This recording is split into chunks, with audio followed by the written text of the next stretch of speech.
Pero alam mo, may iba't ibang security features ang ating perang papel na makikita kapag ikiniling ang mga ito. Kasalukuyang nasa sirkulasyon ang New Generation Currency Series at ang pinahusay na bersyon nito, nagpapalit ng kulay ang security thread kapag ikiniling ang mga perang papel. Violet at bronze sa 100 piso, berde at asul sa 200 piso, at ginto at berde sa 500 piso. Samantala, kapag ikiniling ang 1,000 piso, makikitang gumagalaw ang disenyo sa security thread nito.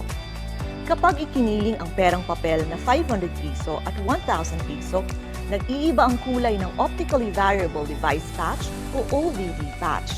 Ang OVD patch ay matatagpuan sa kaliwang bahagi sa harap ng pera. Pero alam mo, sa Enhanced New Generation Currency, tanging ang 1,000 piso ang mayroong OVD patch. Sa Enhanced New Generation Currency, makikita ang Enhanced Value Panel sa 1,000 at 500 piso.